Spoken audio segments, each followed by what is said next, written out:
Армысыздар, құрметті көрермендер. YouTube арнасында Жанар Скендерқызы. Өзімді таныстырып өтсем, өзім Қостанай мемлекеттік Ахмет Байтұрсынов атындағы университеттің түлегімін.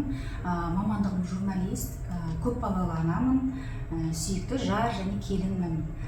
Мақсатым қазіргі таңда осы қазақтың тілін, қазақтың дәстүрін, сол қазақтың дәстүрін бизнеске айналдырып, оны жаңағы қоғамда өз үлесін қосып жүрген өзім сияқты азаматтар мен азаматшыларды сұхбатқа шақырып, солардың тәжірибелерімен бөлісу.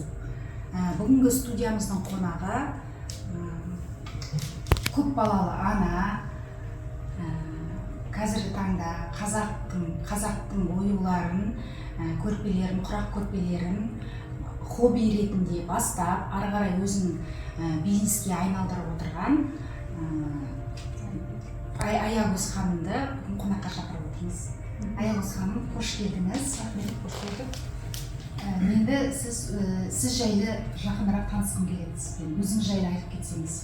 Мен Аягөз Мұратқызы Абдрахмановамын, өзім Оралдың қызымын, Түркістанның келінімін, қазіргі күні көп балалы ана және кәсіпкермін. Керемет.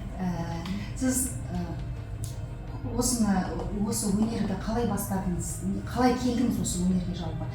Кішкентайыңыздан жаңағы көрпелер жасадыңыз ба, тігінмен айналыстыңыз ба? Үйде 4 қыз, сол 4 қыздың ішіндегі жалғыз мен, қолыма мүлдем үйме ұстап көрмеген, не тігін машинасына отырып көрмеген қызбын. Кішкентайымнан еркек шора сияқты, әкем де шешем де маған ұл бала сияқты ретінде қараған, және мен үйде бір үйдің тірлігін жасап, я болмаса енді үйді жуып, ыдыс-аяқ жинап дегендей ондай нәрсе мүлдем істемегенмін. Бірақ қазіргі мына менің бұрыннан мені сол кішкентай балалық шағымнан білетін достарым айтады ғой, кім, бірақ сенен осындай құрақ тігеді деп ойлаған жоқпыз дейді. Бұның сыры неде? Жалпы мен өзім 13 жыл осы Қазмұнайгаз компаниясының ішкі компанияларында бас маман болып қызмет атқардым.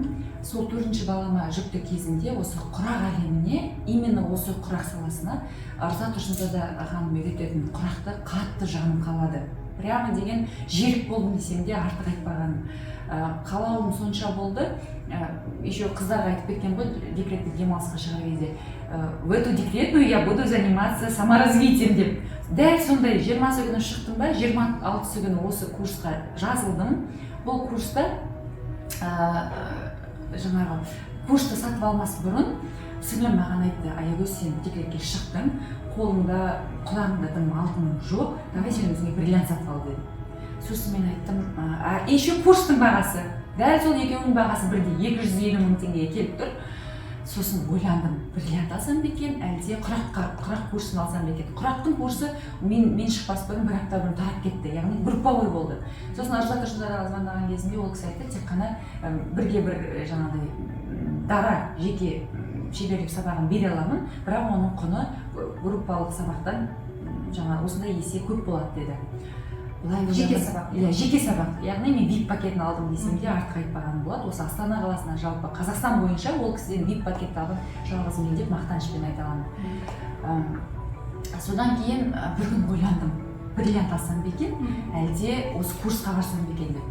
Сөйтіп ойлана келе уақытымды бриллиантқа теңедім. Бриллианттан да құнды ғой, Аллах тағала айтты, адамзат екі нәрсенің жаңағы білмейді дейді, екі нығметті түсінбейді дейді. Оның бірі денсаулық, екіншісі осы бос уақыт деңіз. Осы бос уақытымды тиімді пайдалансам екен. Осы бала емізіп жатып та телефонға шұқылап кетсек кетіп қаламыз ғой, 2-3 сағаттан жатып аламыз, иә?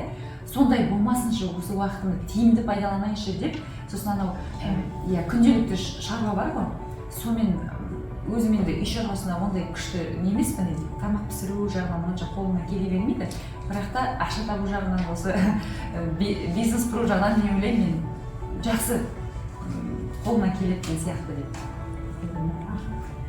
ойым жеткізді.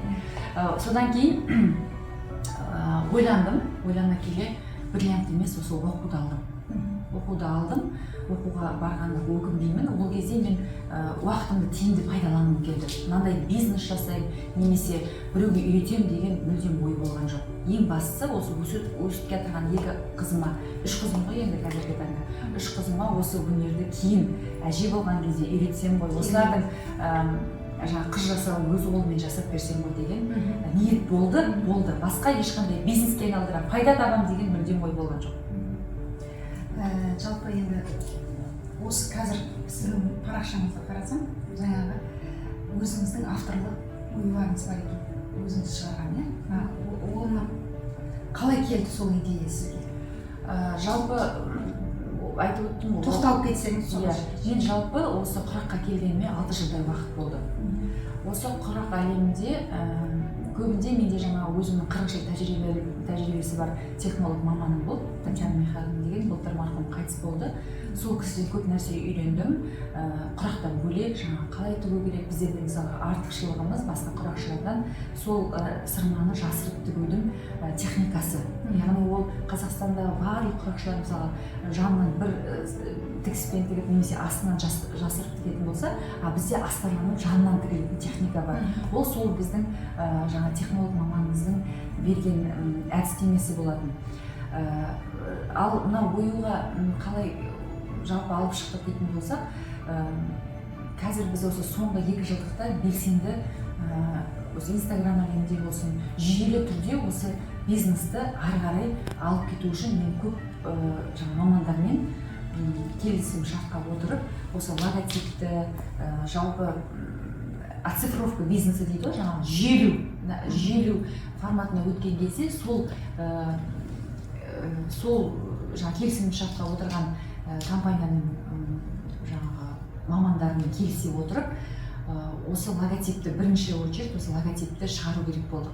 Содан ол кісілердің кеңесімен, мамандар ғой, мен әр өзімнің жалпы өмірде балалардың тәрбиесі болсын, немесе қандай проблема болсын, мамандарға жүгінгенді жақсы көремін. Сол логотипті да сол мамандар, осы атыраулық Қазбек есімді осы логотипті жасап шығаратын керемет жаңағы өзінің маманың иесі осы атпен оюды ұштастырып, менің басқа әрпім А мен жаңағы У, Y жаңағы латынша И әрпі бар ғой, соны ұштастырып, осындай бір оюға дизайн ойлап тапты. Ұсынды, маған өте өзім көңілімнен шықты. Сөйтіп, жалпы оюға ұқсап тұрып, біз осы логотипті алып шықтық. Аягөз ханым, мен сіздің парақшаңызды қарап шықтым. Керемет, көз тойдырар көрпелеріңізді көріп, сондай қуандым. Енді сіздің біздің қазақ оюларынан бөтен өзіңіздің авторлық оюларыңызды байқап қалдым. Дара жолы деп жазған екенсіз. Сол ою қайдан келді сіздің идеяңыз, ойыңызға? Жалпы дара жол топтамасының дизайны ол менікі. Ал құрақ ол елдікі. Ол ютубта мысалы кез келген құрақшы сол құрағымен құрақ тігеді. Ол менікі емес, иә. Жалпы сол құрақтан ол құрақты тігудің өзі мынау біз 9 құрақты үйретеміз ғой, базалық курсымызда бүкіл 9 құрақты үйретеміз. Бірақ сол 9 құрақтың ішіндегі осы дара қарқыра құрағы ұзын қылып біз тігеміз. Мысалға басқа құрақтарды 16 деп тігетін болса, мына қарқыра құрағын біз 60 етіп ұзына бойы тігеміз. Сол қарқыра құрағын тіккен кезде мен сондай бір ерекше әсермен, ерекше бір сондай күйде тігетінмін, иә. Сол тіккен кезде неше түрлі идеялар осы менің қазіргі бүгінгі таңдағы бизнесімнің бастауы болсын, басқа да жобаларым бар ғой да, соның әсері осы мына қарқыра құрағынан шықты деп ойлаймын. Себебі оның тігілу әдісі адамға айттым ғой, ерекше бір күш сыйлайды. Сол арқылы мен өзімен сан түрлі идеялар келеді. Әр біздің мысалы топтамамызды шығарамыз ғой, дизайнын өзің ойластырып тапқаннан кейін ол бір сенің жаңағы жүктілігің сияқты күнделік бір өзіңе бір идея сыйлайды. Сол шабыт береді. Сол дара қарқыра құрағын тігу арқылы осы дара жол топтамасы жаңағы ойлап шығардық. Неге дара жол деп аталады? Дара жол деген себебіміз әркімнің өзінің дара жолы бар, иә. Ақ пен қара бірге жүреді өмірде де. Барлығы бірдей теп-тегіс болмайды. Отбасылық өмір болсын, жалпы адамзат болғаннан кейін сынақсыз, жаңағыдай бәрі керемет болып кетпейді ғой. Сол сияқты бұл жердегі дара жол топтамасының атауы да, яғни әркімнің өзінің дара жолы бар. Сол дара жолды сіз өзіңіз мейлі құрақпен ұштастырып, мен мысалы құрақпен ұштастырамын көп нәрсені. Иә, сол дара жол, әркімнің өзінің дара жолы бар. Сондай жолды сен өзіңде сала аласың. Сен өзіңде осы отбасыңды жақсы, бақытты өмір сүруге де өзіңнің үлесіңді қоса аласың. Кез келген бастамаға әркімнің өзінің жаңағы жолын салып, даралап, саралап шығатын болса, ол үлкен, мен ойлаймын, қоғамға да, өзінің отбасына да әкелер жаңағы пайдасы зор деп. Сондықтан да осы біздің идеямыз жарыққа шықты. Ол құрақ менікі емес, яғни дизайн менікі. Сол шыны керек, ол біздің хиттарымызға айналды. Ол жүректен шыққан, жаңа айттым ғой, идеямен туындаған, сол қақыра-құраған тігу арқылы кез келген құрақшы өзіне, мен ойлаймын, менен де асып кеткен дизайндармен осы халқымызға ұсынатын үйлері көп болады деп ойлаймын. Егер сол құрақтан бастап тігетін болса, ол ютубта жаңа тегін сабақтарда жетерлік. Жаңа сабақ деп отырсыз, тағы да байқағаным, сіз қазір өзіңіздің онлайн, офлайн сабақтарыңызды басқа қыз-келіншектерге үйретіп жатырсыз, кеше ғана көрдім курсыңызды. Сол жаңағы өзіңіздің шәкірттеріңіздің арасында қазір өзінің бизнесін, өзінің жаңағы жеке дара жолын салып кеткен шәкірттеріңіз бар ма? Бар. Курсқа келіп, менің қазір соңғы осы дөңгелек көрпешені біз алып шықтық нарықта ол бар. Нарықта оның құны өте қымбат. Именно осы дөңгелек көрпешені. Содан кейін бірақ та біздің үлгідей тігіп үйрететін нарықта құрақшы жоқ екен.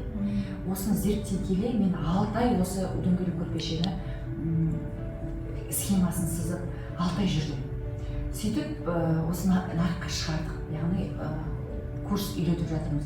Сол жердегі менің көптеген шеберлерім осы Қазақстанның түкпір-түкпірінен тігіп отырған құрақшылар, тігіншілер, өздерінің шеберлігін шыңдағысы келетін шеберлер отыр. Ол мынау маңғыстаулық шеберлеріміз бар, жезқазғандық, қарағандылық шеберлер өте көп, оралдық қыздарымыз бар. Соның барлығы мен ойлаймын, кәдімгідей өздерінің жеке таныс болмасам да онлайн үйреніп жатқан шәкірттеріме өте қуаныштымын. Бір, екіншіден осы астаналық, одан да басқа базалық курстарымызды үйреніп кеткен, өздерінің бизнестерін дөңгелетіп отырған қыз-келіншектеріміз жетерлік. Керемет. Аягөз жаңағы бизнес, өзіңіздің бизнес жөнінде айттыңыз. Аягөз бала тәрбиесіне қалай өзіңіз айтып кетсеңіз? Бала тәрбиесіне туралы мен қаталсыз ба, әлде жұмсақ амасыз ба? Жалпы бала тәрбиесі туралы біреуге бірден айтуға мен әлі ертерек деп ойлаймын. Себебі менің балаларым міне мектеп табалдырығын кеше ғана аяқтады, және ең кішісі мына 2 айлық. Балаларым әбден қанаттанып, олар бір тұлға болып қалыптасқан кезде мен бала тәрбиесі туралы бәлкім айта алатын шығармын. Оған дейін мен мысалы өзім 20 жасымда ана болдым. Бір сондай күшті ана болдым деп айта алмаймын. Өйткені бала тәрбиесіне мен өзім қиналамын. Бала тәрбиесінде мен адамның өзінің бір кемшілік тұстары болады ғой. Мен жалпы сол кемшілік тұстарының бірі осы бала тәрбиесіне мен ақсаңдаймын. Сол өзімнің кемшілігімді толтыру үшін мен осы бала тәрбиесіне қатысты көптеген тренингтарды, көптеген курстарды әлі күнге дейін оқып келемін. Өйткені менің осал жерім осы жер. Мен бала тәрбиесіне қатысты ештеңе айтпасам деп жоқ, енді ана ретінде қалай сіз өзіңіздің әрбір адамның өзінің мысалға ұстанымы болады ғой бала тәрбиесінде. Қандай құндылықтарды құясыз, балаға мысалы қандай кеңестер бересіз? Жалпы енді өзіңізде анаңыздан да жалпы ата-анадан да беріледі ғой ол қандай құндылықтарды құясыз? Қараңыз, біздің әке-шешеміз бізді еңбекке кішкентайымыздан күшті баулыған. Жаңағы 4 қыз болдық, бірақ та қазір біздің үйде бір былай айтқан кезде бір шаруа істегіміз келіп отырады, бір нәрсені жасағымыз келіп отырады. Ол сол кішкентай кезімізде сол жаңағы көргеніміз ау деп ойлаймын. Өйткені мен үйде ешбір мына үйдің тіршілігіне араласқан қыз емеспін, иә. Бірақ анам өте таза, өте осындай жаңағы әкемізді жұмыстан келген кезде есік алдынан киімін шешіп, сол жерден қатты күшті күтім жасайтын. Қазір айтады ғой, мына қазіргі тренингтердегі көп коучтардың айтатыны да сол ғой, жаңағы балаңа айтпа дейді, көрсет дейді. Көру арқылы іспен көрсет дейді. Анамыз бізді үйде мынаны жаса деп бізге вообще айтпаған. Мені мысалы тамақ пісіруге, кір жууға мен күйеуім үйретті. Анам үйреткен жоқ. Бірақ мен анамнан көріп өскенім, анам ең бірінші жаңа ота болғаннан кейін үйге келгеннен кейін мен шкафтарын тексеріп жүрдім. Мына қандай келіншек болды дегендей. Сонда мен анамнан көріп өскен екенмін. Анамның жасағанын өзімнің отбасымда жасадым. Енді көргеніміз жасадым, иә. Ал үйдегі мысалы бала тәрбиесінде мен балаларыма біз айтамыз ғой, сен сабақ оқымайсың дейміз да, өзіміз ата-ана болып кітап оқимыз ба? Соны мен өзім үйде енгізе бастадым. Бір мезгіл болсын Құран оқуға тырысамын. Сол балам әйтеуір Құран оқымаса да, анамыз Құран оқитын еді. Бізде әйтеуір ересек кезінде олар да сол кітапқа құмар болар деген мақсатпен, сондай мақсатпен әркім өзіне бастау керек дейсіз. Иә, мен өзіңізбен көрсетесіз. Өзіммен көрсетемін. Одан кейін балаларыма айтып отырамын, балалар, сіздер жаңағы осы қазақтың керемет дана сөзі бар ғой, жаңағыдай пайдаңды әкел, пайдаң тисін, тимесе не дейді? Зияныңды тигізбе дейді ғой. Сен барынша пайда қазақ болсаң, жаңа Алихан Бөкейхан айтпақшы, қазақ болсам, қазаққа пайда келмей кетпеймін дейді ғой. Солай демекші, мен де барынша балаларыма айтамын, барған жерлерінде, оқыған жерлерінде пайдалы болуға тырысыңдар. Ал егер пайда әкеле алмайсыңдар ма, онда зияндарын келтірмеңдер. Зиянды келтірмеу, яғни ол үйден басталады. Үйде сен барынша мені айқайлатпауға тырыс. Барынша маған көмек көрсетуге тырыс. Пылесоста, ыдысыңды жу. Оның өзі сен зиян келтірмеушілік. Осындай бағытта бірдеңелерді айтып отырамын менің барымша. Ата қаталмын, ұрсам, ұрам балаларды, ол бірақ дұрыс тәрбие емес. Ол дұрыс нәрсе емес. Әрине. Аягөз ханым, жалпы осы құрақтың құндылығын, құрақтың пайдасын тоқталып кетсек. Маған деген пайдасы бар ма? Қандай пайдасы бар? Жалпы құрақ деген, мен айтар едім, ең алғаш осы құраққа келген кезінде менің енем қатты қуанды. Сол кезде сол кісіден естігенім бар. Жалпы құрақ тіккен адам құрақтай құралады дейді. Мен өзім батыстың қызы, күйеуім оңтүстікте болғаннан кейін біздің отбасылық жағдайда көптеген ұрыс-керістер болды. Көптеген түспеушіліктер болды. Міне 6 жылдан асты. Осы құраққа келгенге 6 жыл болды ғой. 6 жылдың ішінде менің өмірім түбегейлі өзгерді. Осы құраққа келген арқылы. Неге? Себебі сол кезде енем айтқан болатын, құрақ тіккен кезде қатты қуанды. Сол кісі қатты қуанды. Өйткені дейді, құрақ тіккен адам құрақтай құралады дейді. Сол осы уақытқа дейін ойлап жүрмін ғой, осылар ажырасып кетпесе екен, өйткені көп ренжіседі деген сияқты. Аллаға шүкір, расымен де сол кезде мен қазіргі шәкірттеріме де үйрететін нәрсем бірінші ниет қою екен. Ниетте де біз құраққа келген кезде ниет қоюымыз керек. Сол енемнің сөзі, құрақтай құраласың деген сөз менің прямо жүрегіме жақын кетті. Мен миыма, жүрегіме Аллахқа тәуекел еттім. Яғни, я Аллах тағала, менің отбасымды осы құрақтай құрашы деген ниетті қойып алдым да, бітті, кетті ары қарай. Менің қазіргі өмірімде күйеуіммен қарым-қатынасым, отбасылық құндылығымыз, отбасындағы бұрынғы болған кикілжіңдер қазір жоқ. Аспан мен жерде, даже менің қайнелерім айтады ғой, Аягөз, бұрынғы Аягөз қайда, қазіргі Аягөз қайда дейді. Расымен де өзгеріпті. Құрақ деген адамды мен айтар едім, отбасында кикілжің бар ма, отбасының құралмай жүрсі ба, немесе қайта-қайта ренжісіп жүрсі ба, осы менің курсыма емес, жалпы ютубта толып тұрған тегін сабақтар бар ғой, үйіңізге бір құрақты құрап қойыңыз. Расымен де құраласыз. Бірінші Аллахқа ниет етіңіз, яғни менің отбасым осы құрақтай құралады деп. Прям ниет қылып алыңыз. Одан кейін мына 5 саусағыңызбен сол өнерге жан тәніңізбен жасап тігіп шығаратын болсаңыз, действительно сіз құрақтай құралып, керемет өнегелі отбасы болуыңызға әбден мүмкін. Ол бірінші отбасы жаңағы. Мен осы қоғамда бізде ажырасу көп қой. Осы ажырасайын деп тұрған отбасыларды осылар құрақ үйретсе мен айтар едім, біздің пайдамыз көп дейді. Осы сынайын деп отырған отбасыны жаңағыдай құрақтай құрап жібере аламыз. Өйткені біз бұл сабақта тек қана құрақтың құндылығын білмейміз, отбасылық мен өзімнің өткен тәжірибемді бөлісемін. Менен кеткен жасы үлкен апа болсын, кішкентай келіншектер болсын, өздерінің алғысын айтып кетеді.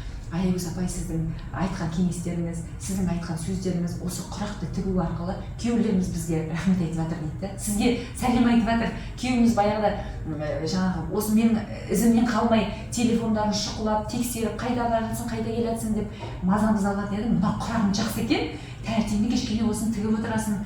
Ошағыңның жанында балаларыңды қарап отырып, өзіңнің ісіңмен айналысасың. Бұл істі сіз сүйікті іске, хоббиге айналдырасыз. Ол хоббиіңіз сізге табыс көзіне айналдыруға болады. Сіз ана сериалдарды таңнан кешке дейін қарап отырғаннан гөрі сіз осыны тігіңізші. Қазір қолыңыз үйренгеннен кейін бірінші өзіңіздің әркімнің өзінің айналасында таныс тамыры бар, туған туысы бар. Солардан бастаңыз. Сіз анау нарыққа шықпай қойыңыз бірден. Соларға осыларды көрсету арқылы сіз бірінші өзіңіздің табыс көзіңізге айналдыра аласыз. Одан кейін жан рахатына табасыз. Яғни жаныңызда балаларыңызды ойнатып қою арқылы 1-2 сағат бөліңізші күніге. Қандай керемет отбасы боласыз, қандай керемет ана боласыз, шар боласыз осы құрақ арқылы. Одан кейін маған жаңағы тұрмысқа шыға алмайтын қыздар, оны да мен өзімнің шәкірттерімнен осы басқа жақтан үйрендім. Оны мен білген жоқпын. Бір күні осы менің оқырманым Айдана есімді келіншек, 2 ересек ұлы бар. Маған звондайды: Аягөз ханым, я хочу у вас научиться шить құрақ. Оказывается, у женщины, которая сидит дома, должна быть свой жасау дейді, который сделан своими руками деп қояды. Да, деп неше. Сөйтіп, ол кісі сондай ниетпен келді. Сонда мен үйренген, түсінгенім адамның ниет екен. Ниетті дұрыс қою арқылы біз мақсатымызға жетеміз. Сол қыз келді, үйренді, бір көрпе, бір жастығын тігіп үйіне кетті. Жарты жылдан кейін маған жазады: Аягөз ханым, я замуж вышла дейді. 2 ересек баласы бар, өзі 40-тан асып кеткен. Содан кейін маған айтады: сіз үйде отырған қыз келіншектерге осыны көп айтыңызшы дейді. Осы курсқа келсінші дейді, Сөйтіп ол қыздарым бір емес бірнеше үйде отырып қалған 28-ге келген өзінің жиенімге осы құраққа келіп, 1 ай өтпей күйеуі шықты. Тауып кетті. Одан кейін жаңағы бір таныс мастерім айтады да, 10 жыл құрақ тігіп келе жатыр екен. Мен шыққан жоқпын ғой дейді. Мен неге шықпадым құраққа дейді. Мен құрақ тіктім ғой дейді. Ал оказывается, ол жердегі ниет екен. Сіздің ниетіңіз қандай болды? Табыс табу. Күйеуді ойлаған жоқсыз ғой, ойлаған жоқпын дейді. Менікі лишь бір ақша табу дейді. Сондағы біздің басты мақсатымыз ниетті дұрыстап алып, мына 5 саусағымызбен бүкіл назарымызды құраққа қою. Жүректегі проблеманы алып тастап, жүректе бізде Аллахта тағала болу керек. Күнделікті проблеманы алу арқылы, сіз осы құрақты тігу арқылы мұратыңызға жетесіз. Сабырлыққа да бейімдейді ғой. Конечно, сабырлық. Айттым ғой, мен бұрынғы Аягөз, ол кәдімгідей агрессивный, әдесе мәдейтін Аягөз болатын. Қазір мен деген енді өзімнің сүйікті жарымын, өзімнің қайын жұртымның сүйікті келінімін, үлгі тұта алатындай, мен мақтанышпен айта алатындай, мен абысындарымның арасындағы бір әйтеуір өзімнің үлесімді әулетімде қосып жүрген келіндердің бірімін. Әулеттен бөлек осы енді міне халқыма осы барынша үлкен апалар, үлкен жаңағы зейнеттегі апаларымыз да келеді. Ол кісілерде кәдімгідей: Аягөз қызым, сенен жаңағы айтарымыз, ұғарымыз көп екен. Осы жаңа абысындар арасындағы бір әңгімелерді айтып қаламын, келін қандай болу керек деген сияқты әңгімені айтып қаламын. Сол кезде жандарында кәдімгідей жағып, мынаны менің келінім айту керек екен, мынаны менің қызым естісе ғой деп кәдімгідей разы болып жатады. Мен ойлаймын, сол ісіммен арқылы мен көптеген қыз келіншектерге, апаларға берерім соған қарағанда көп шығар деп ойлаймын енді. Аягөз ханым, енді осындай жаңа жетістікке жеткенде қандай қиыншылықтардан өттіңіз? Жалпы, егер отбасылық жағдайында айтатын болса, отбасында енді әр адамда қиыншылық болады ғой. Мен бір түсінген нәрсем, біреуді өзгертуге, біреумен жаңағы біз көп жағдайда күйеуімізді өзгерткіміз келеді, енемізді өзгерткіміз келеді, қабылдағымыз келмейді. Мен айтарым, өзіңмен арпалыс, өзіңді түзе. Өзіңді түзеген кезде айналаңда сенде тіптік болмайды екен. ол бір. Екінші отбасылық жағдайда, иә. Ал екінші жағдайда мынау именно бизнеске қатысты қиыншылықтар әрине болды. Бірақ та қазір Аллаға шүкір бізде осы бизнесті жүйелеп беретін, бизнесті алға қойып беретін мамандар жаңағы жеткілікті. Әр жағдайда сен өзіңе білім алмасаң, сенің бизнесіңді, сенің отбасыңда дамымайды. Яғни Абайхан Абай айтады ғой, жалпы жақсы бала тәрбиелеу үшін, тұлға қалыптастыру үшін 3 нәрсе керек дейді. Ол бірінші жақсы ата-ана, жақсы мұғалім, жақсы орта дейді. Яғни жақсы ата-ана деп тұр да. Ата-ана деп тұрған жоқ, жай жақсы ата-ана дейді. Яғни демек сен жақсы ана болғың келе ме, жақсы әйел болғың келе ме, білім ал. Мен қазір мысалы жас қыздарыма курсқа келетін қыздар кеңес сұрайды, ол қандай не бересіз? Мен айтамын, курстар да бар. Неше түрлі қазір мысалы Абайды тәрбиелеген, Мұхтарды жаңа өмірге әкелген аналарымыз ешқандай Гарвардты, ешқандай Евразийский университетті бітірген жоқ. Олардың барлығында бізде бойымызда біткен даналық бар. Яғни олар медресе оқыды. Сол сияқты біз дана болуға ұмтылуымыз керек. Сонда біз жақсы ел боламыз.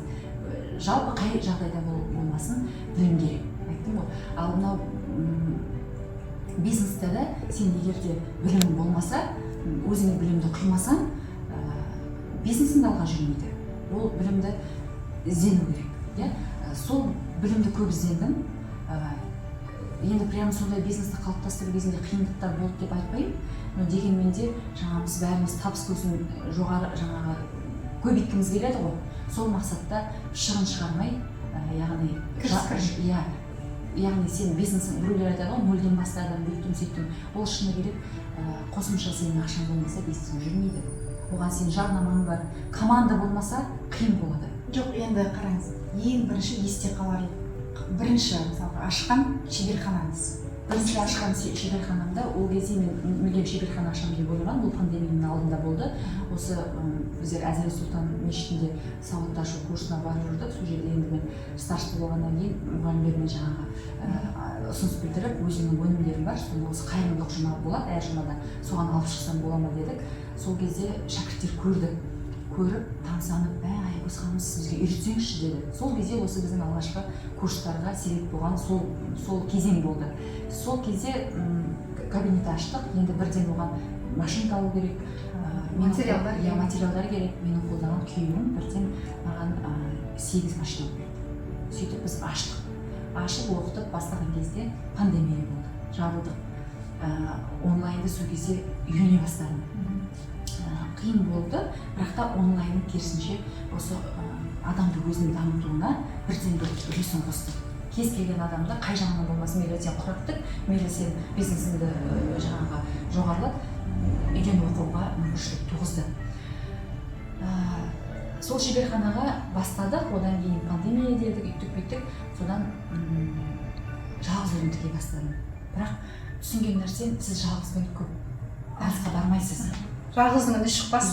Жалғыз сен үйде отырып тігесің, бірақ та сенің ресурсың жетпей қалады. Оны сені басқа жағынан дамыту керексің ғой. Сен өзіңді, мен басында сатушы да болдым, өзім жаңағы доставщик, жеткізуші де болдым, тігуші де болдым, құраушы да болдым, барлығы. Бірақ сіз онымен алысқа бармайсыз. Әрі кетсе бір комплект тігесіз, әрі кетсе бір екеуін тігесіз. Күшің жетпей қалады. Одан бөлек адамға ресурс керек қой. Үйде неше түрлі жағдайлар болады, сенің ресурсың кетіп қалады, балана кетеді, анаған внимание керек, мынаған не. Сол кезде сен ресурсың кетіп, сен кәдімгідей бүйтіп деп шаршап қалатын кездер болады. Сол боласың. Сондай кезде сізге команда керек.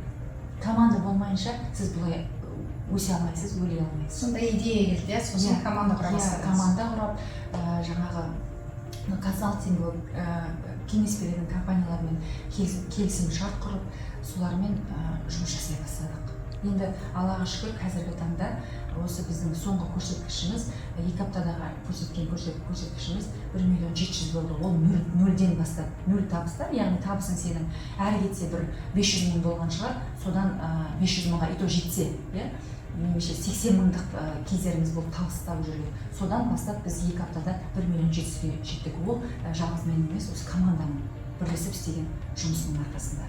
Команда керек. Тамаша, керемет. Жаңағы неге сұрақты, осы сұрақты қойып дейсіз ғой, мысалы, сіз сияқты жаңағы келіншектер, сіз сияқты қыздарымыз мысалы көріп отырса қалай бастасам екен деп ойлап жүрген қыздар бар ғой мысалы, сол кісілерге кішкене болса да қазіргі климаттың мотивация болсын деп сол сұрақты қойған жөнім бар. Керемет, тамаша.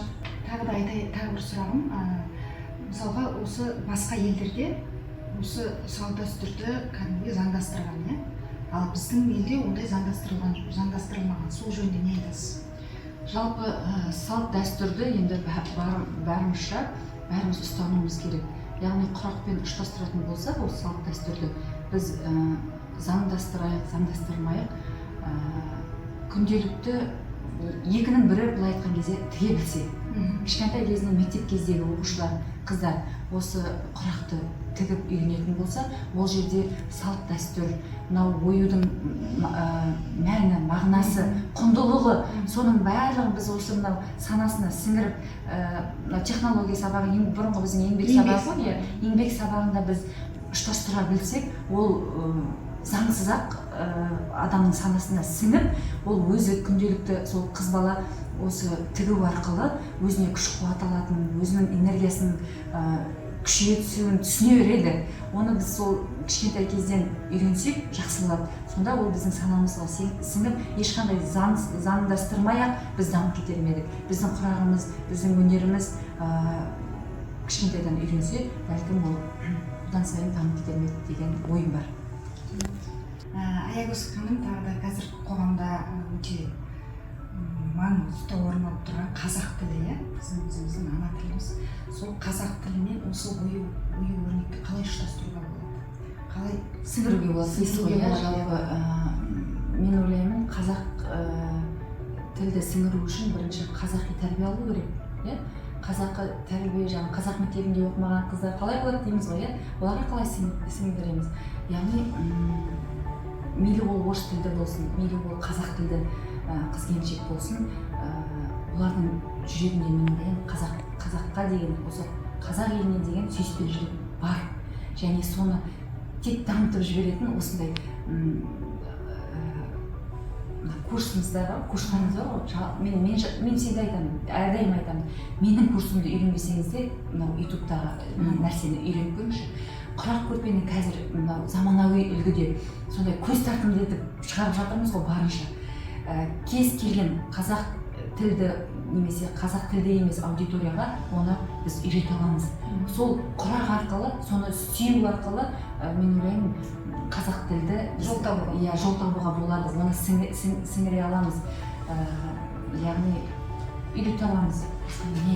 Жалпы мен ойлаймын, мейлі ол орыс тілді болсын, орыс тілді болмасын, ол қыз уже келер алдын мен сол қыздан үйреніп тұрмын ғой. Яғни үйде тұрған қыздың өзінің жасауы болу керек деген. Ол қыз қайдан біледі? Ол орыс тілді болса да, ол уже қазаққа деген қандағы бар нәрсені біз тек түрткі етіп, осыны көп дәріптейтін болсақ, көп үйрететін болсақ, мен ойлаймын, қазақ тілі де, салт дәстүріміз де өркендейді, дамиды. Алтын уақытыңызды бөліп, сұхбатыма келісіп келгеніңіз үшін алғыс білдіремін. Мынау ойлаған арман мақсаттарыңызға жетіп, бизнесіңізді әрі дамыта беріңіз. Сізге аз да болса сыйлығым бар, орамал томдырмай жолығып. Рахмет. Сізге де рахмет. Мен бір-екі ауыз сөз айтып жіберейін де қорытындылап. Жалпы біз қазір осы ұлттық код дейміз ғой, кез келген нәрсені ұлттық код ретінде дәріптеуіміз керек. Яғни мысалы кимешек деп жатырмыз, мысалы осы Астана қаласында дәстүрге жол қауымдастығы бар. Сол жерде осы Айнұр Жүгінісова апайымыз бастаған қауымдастық бар. Сол жердегі жалпы құндылық, осы салт дәстүрді бойға сіңіру, апаларымыз болсын, жас келіншектеріміз болсын, осы кимешекті бойларына сіңдіру, соны ұлттық кодқа айналдырғысы келеді. Сол сияқты мысалы тақия да жақында мысалға трендке айналды. Ол да біздің көптеген осы өнердің жарыққа шығуы, оны үйретуі кәдімгі трендке айналды. Сол сияқты осы құрақ арқылы біз оны уже тренд қой ол. Қаншама мысалы Арза апайымыз сияқты, Гүлстан Жандосқызы сияқты, Құралай Өлбекова, Гүлмира Уәлихан сынды менің өзімнің 4 ізбасарым бар, яғни 4 өзім наставник дейді ғой, ұстаздарым, сол кісілерден, солардың деңгейіне жетсем деген апайларым бар, құрақшыларымыз бар, шеберлеріміз бар. Сол кісілер маған дейінде мысалға уже трендке айналдырып қойған. осыны біз бойымызға сіңіру арқылы, осыны үйрену арқылы біз қазақ тілінде салт дәстүрді барлығын ұлттық кодымыз ретінде қалыптастыруымызға болады. Ол үшін, яғни кез келген екінің бір келіншегі қолына ине ұстап, сол құрақты тігіп білсе, үйренсе, ол айттым ғой, не только сен қоғамға пайда келтіресің. Қоғамға пайда келтіру деген ол сенің отбасыңнан басталады. Сен отбасыңа осы кикілжіңді шешу арқылы сен уже қоғамға пайда келіп отырсың. Иә, сондықтан да кез келген мейлі осы қазақ аналары, біздің Қазақстандағы қыз келіншектеріміз білу керек нәрсе ол құрақты тігіп үйрену. Құрақтай құралады, ол расымен де біз демографиямызды көбейтіп, үйде баламызды былай айтқан кезде тәрбиелеп, бір қолмен әлемді, бір қолмен бесік тербету арқылы біз оны ұлттық кодқа айналдыра аламыз, және біз оны действительно трендке айналдыруымыз әбден мүмкін. Ол үшін біздің екінің бірі осы істіге білу керек. Осындай курстарды сол кісілер болсын, басқа кім не үйретеді, соны өзіне жаңағы хобби ретінде бастаса, ары қарай оны азық ретінде, оны кәсіп ретінде айналдыра алатын сөзсіз. Сондықтан да барлық қазақстандық қыз-келіншектер менің курсыма болмасын, басқа осы құрақшылардың YouTube арнасында болсын, тігіңіз, үйіңізде босқа отырмаңыз, кино қарамаңыз, сонда сіздің отбасыңыздың отбасы болады. Бізде қонақта болған Аягөз Абдрахманова, назар қойып тыңдағандарыңызға көптен көп рахмет. Рахмет. Сау болыңыздар.